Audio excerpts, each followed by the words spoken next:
Hey, what's going on, everybody? I'm at Benjasiri Park here in Prompong. I'm going to go over a little video on you may want to reconsider moving to Thailand if any of these things are going to sound like a problem for you. And this is in no particular order, but I'm going to start off with if you have a real problem with change, because things change often and fast over here in Thailand. If it's arriving at the airport and getting a 30-day, a 45-day, a 60-day, back to a 30-day visa exempt stamp, it just seems to happen overnight. If that's going to drive you crazy, and I get it, it's a little frustrating. I'm not saying these things aren't a little frustrating at times. It's just there's the 1%, or maybe it's even less than 1%, that seem to explode over these type things. They can't believe there was a change. They already booked their flights, on and on. There's always a get around. There's always an extension or a way to adjust things to make sure you're going to enjoy your vacation. But if you, for instance, right now, it's 60-day visa exempt for, I don't know, over 90 countries.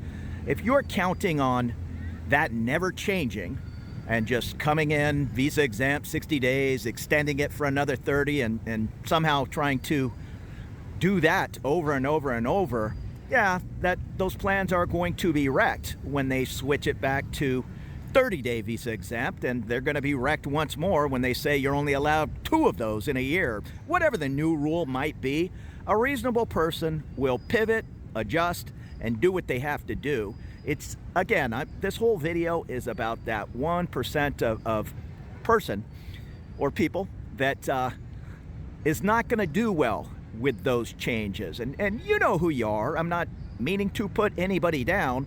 I'm just giving you a little warning that things can get a little tricky over here. And if they're going to blow your mind when they introduce a TDAC when you arrive at the airport, and you know, some simple questions that most countries already do something similar. I was just in Indonesia and Malaysia, Japan. They all did something similar. 3 days before you arrive in the country, download this little app, fill out these simple questions, and breeze through immigration with a QR code. It's no different. But the talk here in Thailand is, I've had it, I'm moving to Vietnam or back to the Philippines, someplace where they actually want me. I don't know. I don't think they do that in the Philippines yet, but they probably will. It's all about making life easier for the immigration officer. It's really not that big a deal.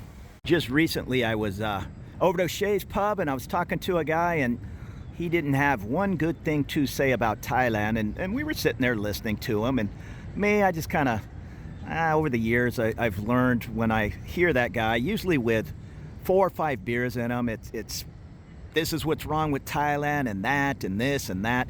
Finally, some guy, he kind of piped up, a regular guy, and said, well, why are you even here? You know, oh, well, that's another problem. I can't get my wife to my home country. In this case, it was Australia. And then he had nothing good to say about the Australian government and their immigration, and on and on. So if you're going to be that type of guy, again, I get it. It's frustrating trying to get a loved one a visa back to your home country, but we all understand everybody has their immigration rules, and you got to learn how to play by the rules rather than just sit in a bar complaining about it. He was also complaining about his particular visa. You need to keep a certain amount in the bank, and I don't want to get into all those little details, but he dropped below that certain amount for a very short period of time. I think it was 3 days. And he couldn't believe when he went into an immigration that was a problem. How ridiculous. I was only below your silly number for 3 whole days. Well, I really don't care if it's 3 minutes. If the rule says do not go below X amount of money in your bank account for whatever period of time, just don't do it. And again, this guy broke the rule and then couldn't stop complaining about the consequences. And here's another one. If you're the type of person that is going to get easily frustrated because every rule, quote unquote rule here in Thailand isn't written down and set in stone, you're not going to do too well over here, and you may want to even reconsider moving here. There are just many unwritten rules if they are how many times you're allowed to arrive at the airport with that visa exempt stamp again. That's not really a written rule. If you read Facebook, those guys seem to be experts on everything, and they'll tell you, no, there is no amount of times you can arrive at the airport. You know, you can arrive 100 times, and you're only allowed 2 border crossings. They somehow know all the unwritten rules, but it just doesn't work that way. And it's up to the individual officer. You'll hear that often. You might arrive with a buddy, and you're both doing the exact same thing. If it was whatever it was, doing a border run for the second time at the airport, and they don't say a word to you. They just stamp you in for another 60 days, and in you go. And your buddy gets pulled into the little room by another agent, or it could even be the same agent. Just felt different about that person for whatever reason. You both had the exact same travel history, and they pulled him into the room and said, "What's going on here? This is the last visa exempt we're going to give you. Get the proper visa. We don't want to see you arriving on visa exempt again." So it's all a little bit of a crapshoot. Just roll with the punches. If that's going to totally drive you crazy, then you're going to be going crazy often here in Bangkok. Myself, I did my own visa, and I do my own extensions. It's not really a money thing. Well, it is. I mean, who wants to waste the money if you can do it on your own? And paperwork has never been a problem for me. So I went in the first time, and the agent, as she is telling me this and telling me that, she said, "Put your signature and phone number at the bottom of every page." And there must have been, I don't even know, 25 or 30 pages. So I'm signing and putting my phone number as I am listening to what she's telling me to do next, because I messed one other little thing up, but I got it taken care of in like 3 or 4 hours. The guy at the desk right next to me was having a pretty heated argument because he couldn't believe they wouldn't accept his Australian phone number. And again, somebody might leave a comment that, "I don't know what I'm talking about. You don't need a Thai phone number. I've been here for 29 years and I still use my US number." Don't know. All I know is they asked me for my Thai number. They were asking this guy for his Thai number. And rather than calling it a day and saying, "Okay, I'm going to go get a Thai phone number right downstairs. It's just not that complicated. May I return?" And I'm pretty sure the answer would have been yes. Instead, he was trying to, I guess, teach that immigration officer a lesson that how ridiculous it was to ask for a Thai phone number. That's just not going to cut it over here. And again, I get the frustration. Even that agent, she told me to sign and put my phone number on the bottom of every page. I did that when I went back for the next year's extension 12 months later, and that agent told me, "Do not deface the forms next time." And roger that. You know what I mean? I didn't bring up the other agent told me to do that. This person said, "Yeah, I'm going to take these forms, but don't do that next time." So what did I do? The next time I went for an extension, I always had copies. You always have copies of everything to go. I had the 2 sets of originals. I know it's a little over the top, call me OCD, whatever. I had the originals filled out in blue ink because I was told blue ink does not look like a photocopy, so it's acceptable, and black ink is not. Again, your miles might vary on that, but I've heard that more than once. So I had my name and phone number in blue ink on the bottom of everything, and then I had a totally blank set of originals. I mean, the lease is a photocopy, and it's really just 2 forms. It's not that complicated to get your extension. I just had it ready to go. In the off case, I got that agent who said I defaced the forms and come back tomorrow when they're all filled out again. I could just pull out my copy. Even going through immigration, every time you go, something is going to be a little different. It used to be if you had an appointment, you still got in the regular line. They just kind of gave you a different number. Now, when you have an appointment, it tells you what counter to go to and exactly what time. So that was a change from the year before. You just have to roll with it. It's just not worth getting frustrated over. And as a side note to that, you don't want to be the guy who overly prepares and is just reading everything online, watching every YouTube video. Again, I can make a video, and I did, and I took it down because it was now almost 3 years old, and so many things have changed in immigration. The 99% of it, is it still the same? The TM47s, the TM7s, the TM30s, yes it is, but a few things have changed to where I'd be spending all day and night being told I'm an idiot for putting out bad information. I get it. Things change. I can say this video was made in whatever it was, 2022 all day long, and in 2026, somebody can't wait to jump on that keyboard and try to correct me. I don't know, man. Stick to Facebook. And it looks like the rain is coming, and that's the other thing I want to talk about. You may want to reconsider your retirement to Thailand or extended visit, whatever it's going to be, if you just can't deal with rain and heat, because you're going to have both of them. Right now, I know a storm is coming because I'm guessing 78 degrees, maybe 82 degrees. I don't know. I can't tell anymore, but it's cool compared to normal. Most of the time, it's still going to be 95 degrees, 100 degrees, and it just starts pouring rain. It'll rain for a half hour and then go right back to being 100 degrees. So if that's going to bother you and you're coming from a nice area like wherever, I come from San Diego, you can't expect much better weather than San Diego.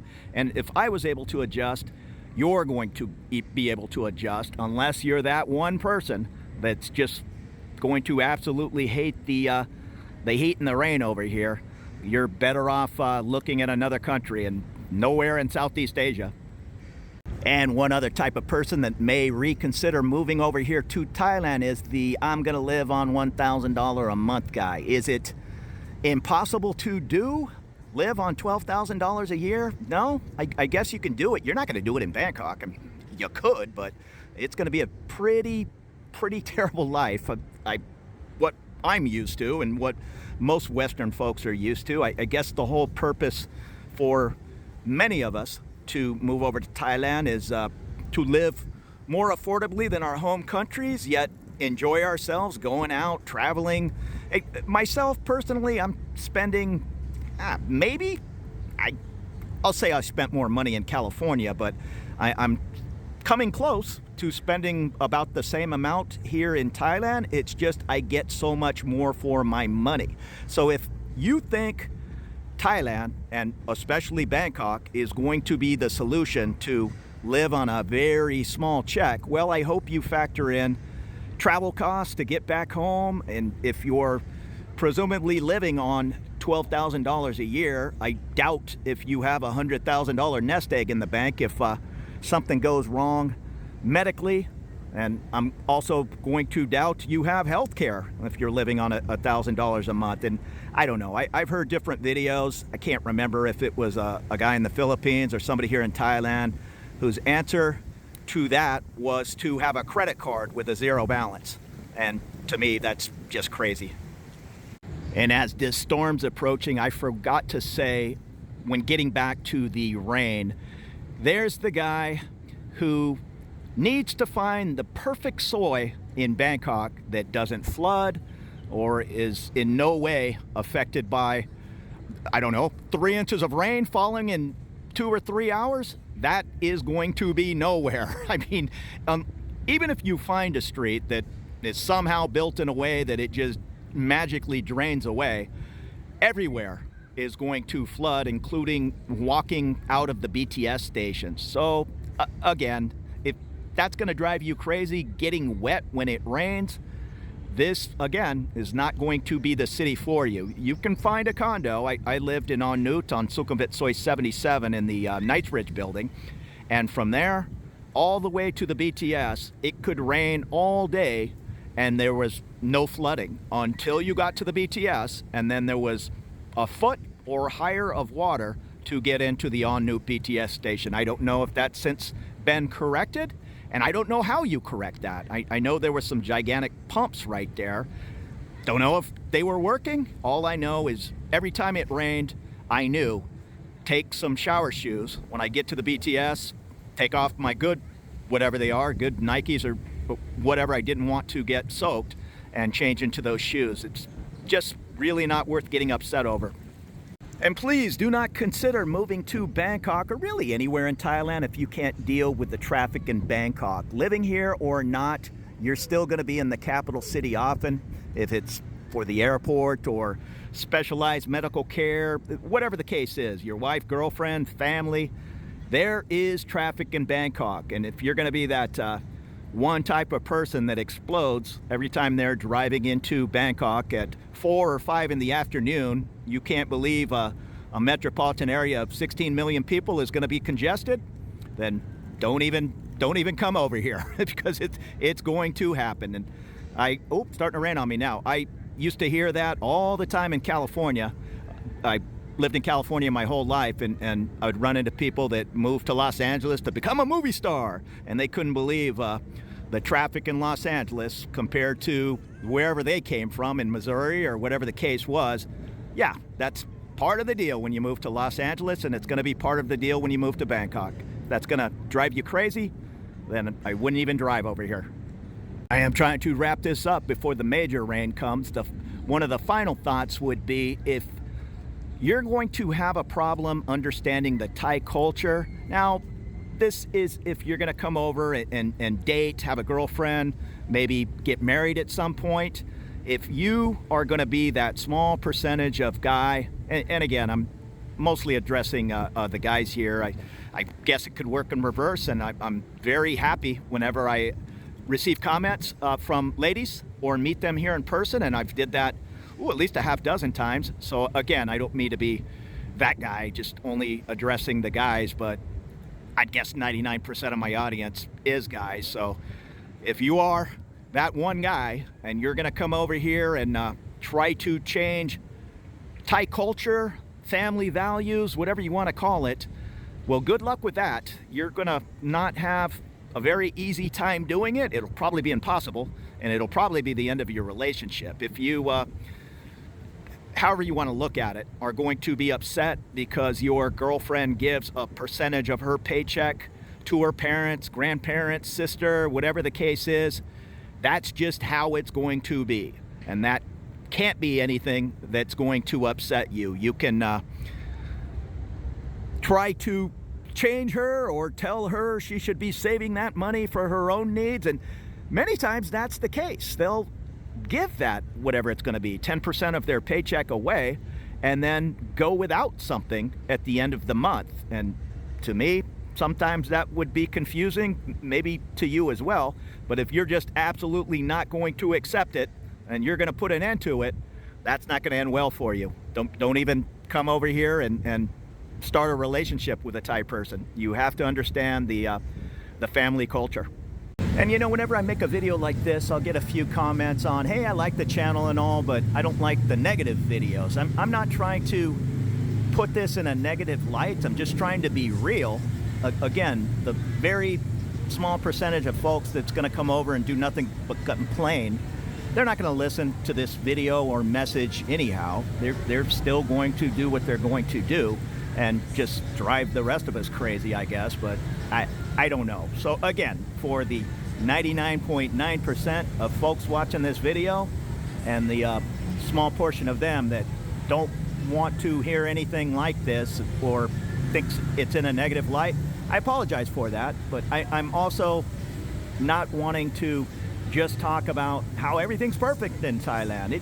Of course there are challenges, and one of the challenges is putting up with expats, a small portion of them that just don't want to be here and seem to need to tell you at every turn. I mean, even at immigration, every time I go to immigration, I have to bite my tongue because there's some guy sitting in a Chong t-shirt and flip-flops trying to fill out his forms with a borrowed pen that I loaned him. Nothing, he's not prepared, sitting there complaining of, can you believe how screwed up Thai immigration is? And I just keep my mouth shut.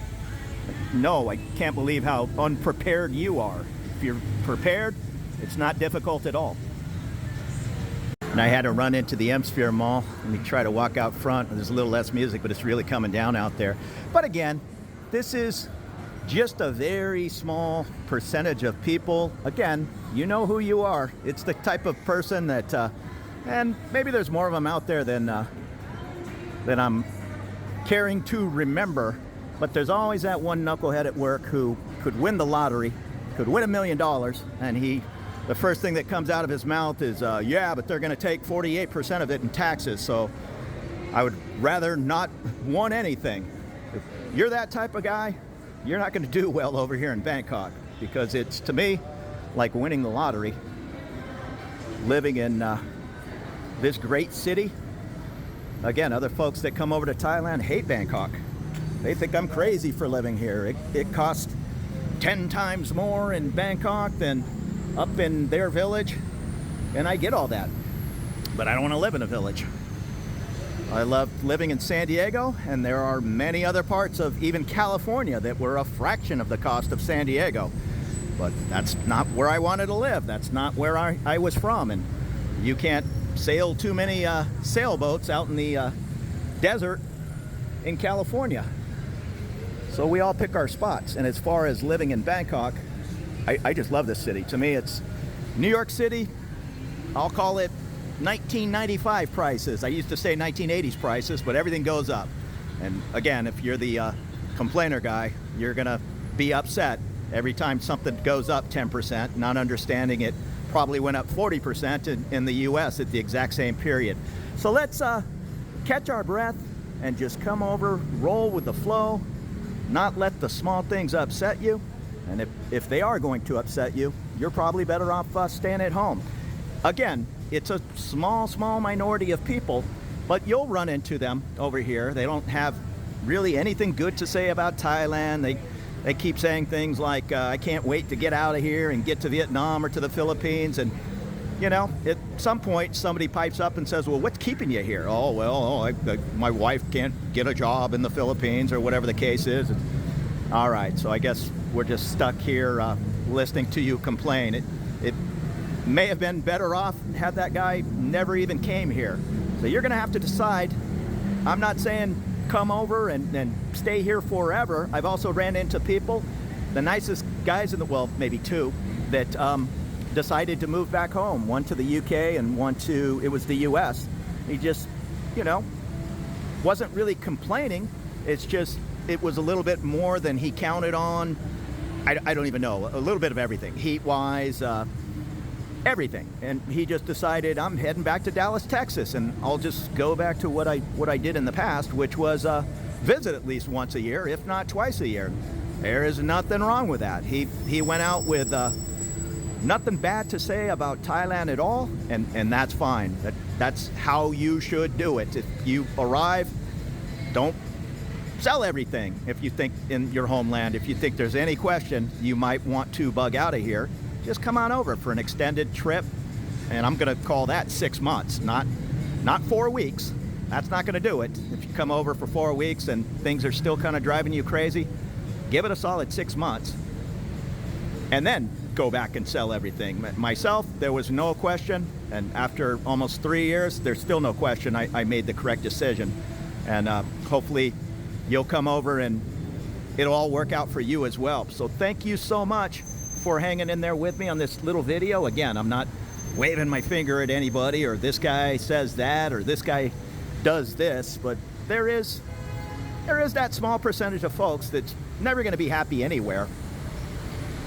And I don't know, maybe they're having trouble where they live in the UK or the US, and somehow they think coming to Thailand's going to magically cure their drinking problem. And no, you're gonna be reading about them on Facebook, how they were falsely arrested in some kind of taxi scam and all. And then when you find out the whole story, the guy threw up in a taxi cab and took a swing at the taxi driver, and he was so drunk he didn't even remember what he did. And rather than accept the consequences for his own behavior, he's gonna blame it on Thailand.